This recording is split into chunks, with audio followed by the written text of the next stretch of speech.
আজকে ভিডিওর মাধ্যমে আপনারা পিসির জন্য বেস্ট কনভার্টার অ্যাপস জানতে পারবেন কোনটি, এবং সেই অ্যাপসটি দিয়ে ফটো ভিডিও কনভার্ট করতে পারবেন, অডিও কনভার্ট করতে পারবেন, ভিডিও থেকে অডিও করতে পারবেন, এবং আপনি পিকচার ডকুমেন্টস কনভার্ট করতে পারবেন।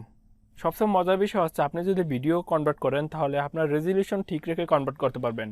আমরা যখন ইউটিউবের জন্য শ্যুট করে থাকি অথবা আপনি যদি কোনো ভিডিও করে থাকেন মোবাইল দিয়ে, তখন ভিডিওটি অনেক এমবি খেয়ে থাকে। তো সেই ভিডিওটি আপনি রেজলিউশন ঠিক রেখে ফুল এইচডি থাকবে, কিন্তু রেজলিউশন ঠিকই থাকবে, কিন্তু আপনি কনভার্ট করে এমবিটা কমিয়ে নিতে পারবেন।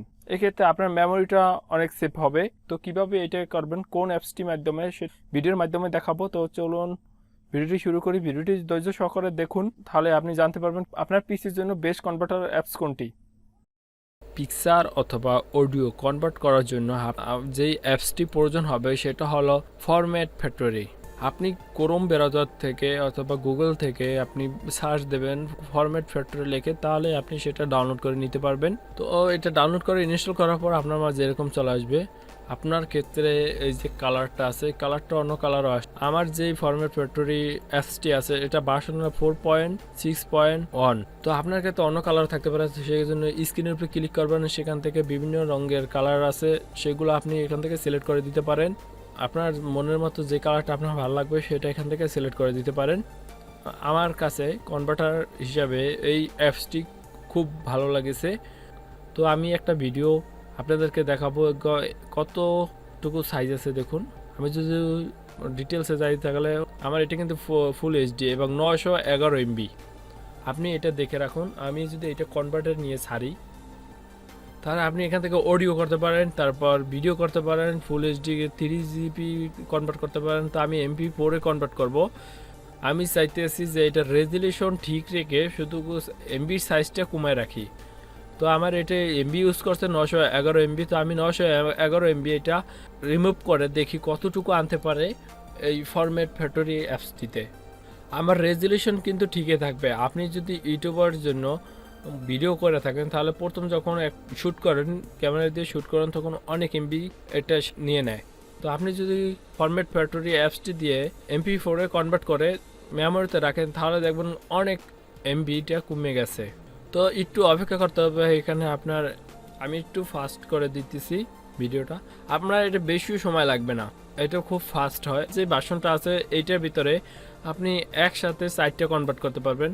মানে আপনি যদি 10টা ভিডিও এইটার ভিতরে রাখেন, কোন রেজলিউশনে আপনি এটা কনভার্ট করতে চান সেই রেজলিউশনটা ঠিক রেখে সেটা সিলেক্ট করে আপনি যখন স্টার্টের উপরে ক্লিক করবেন তাহলে দেখবেন এইটা কনভার্ট হওয়া শুরু করছে। এবং আপনি যদি 10টা ভিডিও দিয়ে থাকেন একসাথে, সেখান থেকে দেবে 4টা ভিডিও একসাথে কনভার্ট হওয়া শুরু করে দেবে।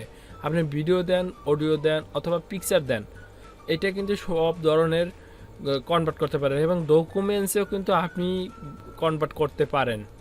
আপনি যদি চান আপনার জিপিজি পিকচার আছে কিন্তু আপনি পিএনজিতে সেভ করতে চান, সেটা আপনি সেভ করতে পারবেন। আপনি যদি চান ভিডিওটা অডিও করবেন তাহলে এখান থেকে আপনি ভিডিওটা অডিও করে রাখতে পারবেন।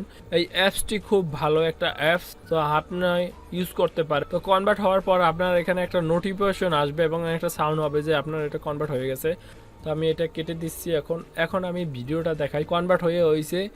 প্রথম যে ভিডিওটা আছে সেটা এখানে আমি যদি আপনাদেরকে সাইজটা দেখাই, তো সাইজটা দেখুন কতটুকু হয়েছে, মাত্র 83 এমবি।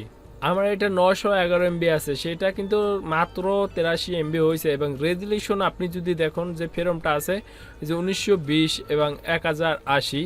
এবং আমি যদি অরিজিনালটার উপরে দেখাই তাহলে দেখুন এখানে কতটুকু পার্থক্য। এখানে 911 এমবি এবং কনভার্ট হওয়ার পরে মাত্র 83 এমবি আছে। এবং ডিটেলসে যাই যদি দেখাই দেখুন রেজলিউশন সব ঠিক আছে। আপনার রেজলিউশন ঠিক রেখে যদি কনভার্ট করতে চান তাহলে এটা বেস্ট।